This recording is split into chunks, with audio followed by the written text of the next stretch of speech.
Alô? Olha só, algumas coisinhas que são fundamentais para a prova, tá? Primeiro, não se esqueça, Durkheim positivista. Então, quando você lembra lá do Augusto Comte, você lembra do Durkheim. Durkheim, então, é um continuador das ideias do Comte, só que com uma diferença básica que é fundamental para a gente, tá? Durkheim, sociólogo. O Comte foi um filósofo. Pois bem, então o positivismo quer dizer que Durkheim também, assim como Comte, falava, olha, a ciência acima de tudo. Então qual é o objetivo do Durkheim? De uma vez por todas estabelecer que a sociologia é uma ciência. Então, pega aquela ideia lá, ó, tem que ser ciência igual a ciências naturais. Então, a ciência acima de tudo, pega o modelo biológico, pega o modelo físico, aí você vai lembrar lá do evolucionismo, do funcionalismo, então você sempre vai fazer essa ligação, tá? Outra coisa importante, para o Durkheim, as instituições estão acima das pessoas. Pensa assim, a sociedade está acima do indivíduo. Então, na verdade, para você entender a sociedade, você não tem que entender o indivíduo, né? Você vai ter que entender um detalhezinho que vai explicar os indivíduos. E o que é que vai explicar os indivíduos? O que vai explicar essa vida em sociedade? O fato social. Então, esse é o ponto fundamental. Fato social, que é, então, o objeto de análise do Durkheim. Para ser fato social, tem que ter três características. Então vamos lá. A primeira característica é fato social, todo fato que é geral, que ocorre em toda a sociedade. Para ser fato social, além de ser geral, ele tem que ser externo ao indivíduo, que é justamente aquela característica, ele está fora do indivíduo. Então, não é o indivíduo que pensa o fato, não é o indivíduo que cria o fato. O fato existe por si só, ele tem uma existência própria. E terceiro, a coercitividade, a palavrinha mais difícil aí, né? Coercitividade quer dizer você é obrigado a praticar o fato social. Então, o fato social é geral, é externo a você, externo ao indivíduo, e o indivíduo pratica porque é obrigado. Um exemplo excelente, né, vem lá da área da educação. Então, por que você estuda? Porque todos estudam, você estuda, não foi você que criou, não foi você que inventou, tá lá, e você estuda porque você é obrigado. Essa ideia da obrigação, nós vamos pensar aí justamente a ideia de que a sociedade se impõe ao indivíduo, ou seja, é a sociedade que cria essa obrigatoriedade. Como que a sociedade cria essa obrigatoriedade? Aí que entram as instituições.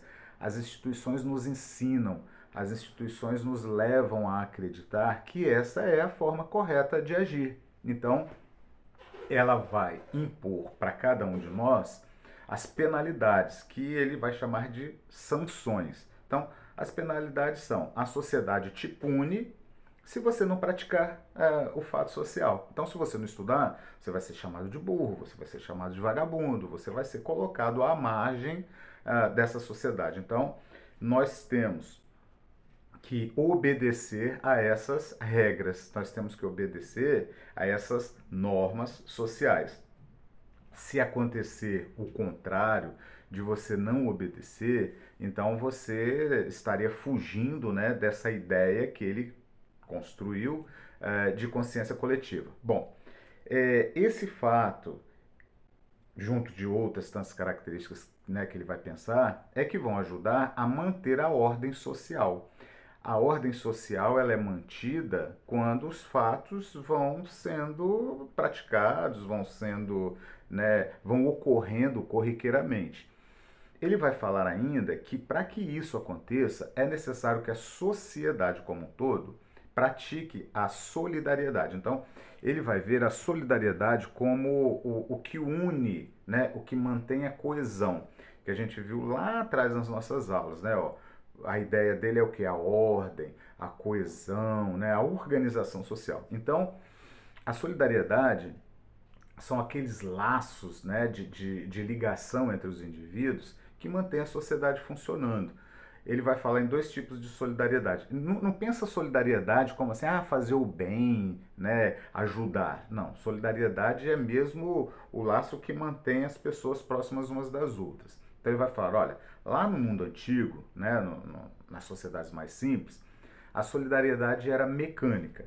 Então, as pessoas eram solidárias mecanicamente. Então, cada um sabia fazer, né, as coisas, mas eles se ajudavam. Por que se ajudavam? Porque haviam relações tribais, haviam relações culturais, né, rituais, enfim. Então, quanto mais simples a sociedade, mais essa relação está próxima. E quanto mais próxima, para ele, mais mecânica. Bom, é o termo criado por ele.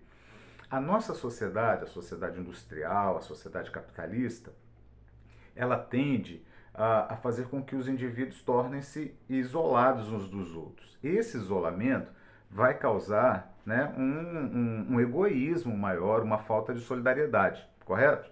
Errado. Ele vai dizer o seguinte: isso vai causar, vai provocar uma solidariedade ainda maior, que ele chama de solidariedade orgânica. Por que orgânica? É como se você tivesse, né, um organismo se integrando, mesmo que uma parte desse organismo não saiba que está ajudando as outras partes. A forma mais simples da gente entender isso é o mundo do trabalho.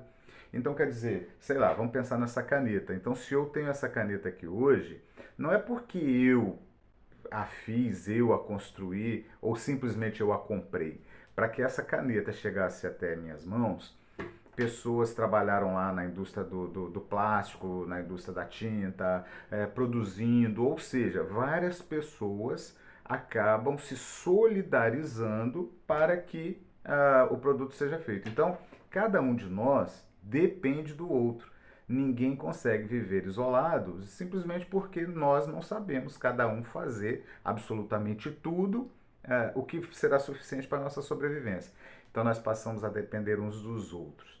Então, para ele, seja a solidariedade mecânica, lá das sociedades mais antigas, ou seja a solidariedade orgânica da nossa sociedade, esses laços é que vão manter essa sociedade unida. E essa sociedade unida, conjunta, solidária, vai fazer com que o fato social vá acontecendo normalmente. Se acontecer do fato não funcionar, se as regras, né, não funcionarem, essa sociedade estará doente. Então, ele vai usar o termo anomia. Então, a sociedade estará no estado de anomia. O estado de anomia, então, é quando as coisas não funcionam. E se as coisas não funcionam, é preciso uma intervenção, um remédio, né? Então, esse remédio é justamente a sociologia que vai ajudar a encontrar e restaurar, né, os laços de solidariedade. Então, o Durkheim, ele é aquele pensador que vai nos ajudar a entender aquele início, né, da sociologia e como que a sociologia vai ajudar nessa organização dessa sociedade, explicando, né, por que as coisas que ocorrem nessa sociedade são coisas normais, são coisas que, se acontecem, é porque tinham que acontecer. São coisas que, se acontecem, é para o bem dessa sociedade, né, é para que essa sociedade continue funcionando. Se isso não funcionar, está doente. Se está doente, a gente precisa de resolver. E aí, como é que o médico estuda o seu objeto? Como é que o médico estuda a doença? Tratando a doença como coisa. Então, é isso que o sociólogo tem que fazer. Tratar como coisa o seu objeto. Então, o fato social é a coisa a ser estudada. Então, aí a gente tem, né, em algumas palavras, poucas inclusive, né, a possibilidade da gente entender um pouco mais as nossas leituras, tá? Eu estou deixando para vocês texto, eu estou deixando para vocês outras tantas videoaulas, né? E eu espero que vocês possam dar uma estudada legal para todo mundo tirar 10 na prova. Valeu? Beleza, gente?